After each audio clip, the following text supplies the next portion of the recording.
Shalom semuanya, kembali mengajak Anda untuk belajar akan terus firman Tuhan. Tentu saja masih program Bible Everyday. Mari kita bersama-sama akan belajar Matius pasal yang ke-14. Perikop yang pertama tentang Yohanes Pembaptis dibunuh. Dan ini dengan cerita yang sangat menyedihkan, dengan cerita yang sangat menyeramkan juga. Bagaimana Yohanes Pembaptis dibunuh melalui cara yang sangat licik. Lalu kemudian kalau kita membaca di dalam perikop yang kedua, yaitu Yesus memberi makan 5.000 orang, saya mengajak Anda membaca ayat yang pertama dulu, di dalam ayat yang ke-13. Ayat 13, setelah Yesus mendengar berita itu, menyingkirlah ia dari situ.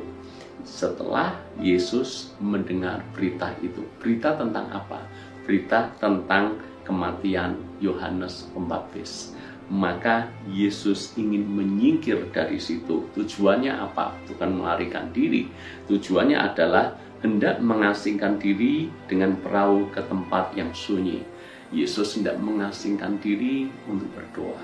Yesus hendak mengasingkan diri menurut beberapa pakar Alkitab untuk berduka. Karena bagaimanapun juga Yohanes Pembaptis adalah sosok yang dekat dengan Yesus. Masih ada hubungan kekerabatan.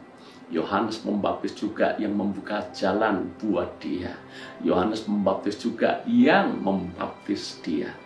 Yohanes Pembaptis juga yang memiliki hubungan yang sangat dekat dengan dia. Itu sebabnya Yesus ingin menyingkir, mengambil waktu dalam kesendirian untuk berduka.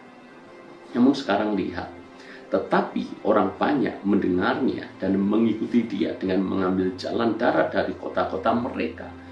Ketika Yesus mendarat, yang melihat orang banyak yang besar jumlahnya, maka tergeraklah hatinya oleh belas kasihan kepada mereka, dan ia menyembuhkan mereka yang sakit. Yesus sebetulnya secara tidak langsung ingin rehat sejenak dari pelayanannya, menyingkir ke tempat yang sunyi untuk berdoa dan berduka. Tetapi apa yang terjadi? Ribuan orang mengikuti Yesus kemanapun Yesus pergi. Bahkan ada yang mengambil jalan darat, mereka dari kota-kota masing-masing. Sehingga ketika melihat orang banyak itu mencari dia, Alkitab menulis hati Yesus tergerak dengan belas kasihan. Maka ia urung menyingkir, ia tidak jadi berduka, tetapi ia justru melayani mereka, mengajar mereka kembali, dan menyembuhkan mereka yang sakit. Bahkan memberikan roti buat mereka, sehingga kita tahu terjadilah mujizat 5 roti 2 ikan, cukup untuk 5.000 orang, sisa 12 keranjang. Apa yang kita bisa pelajari dari hal ini?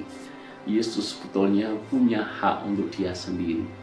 Tapi begitu melihat orang banyak mencarinya, membutuhkan pertolongannya, hati Yesus tergerak dengan belas kasihan.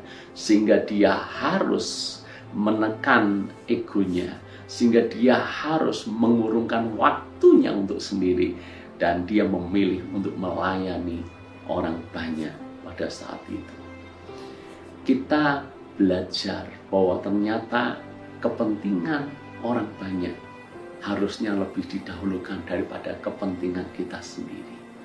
Saya yakin Yesus punya hak untuk dia menolak orang banyak itu.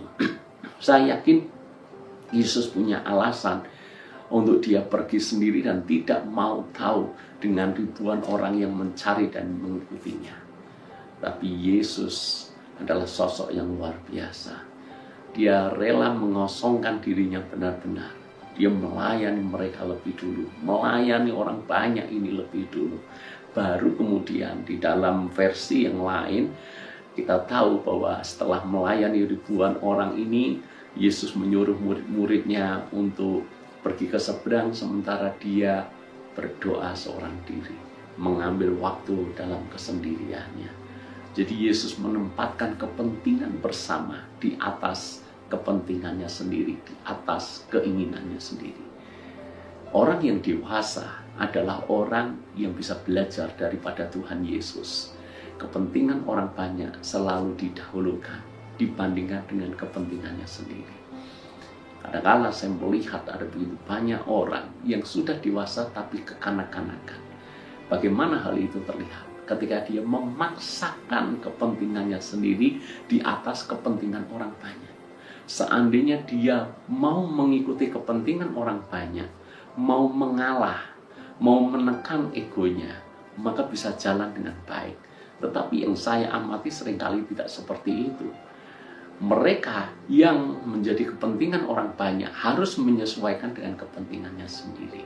Maka akhirnya tidak ada titik temu, maka akhirnya justru terjadi bentrokan dan masalah.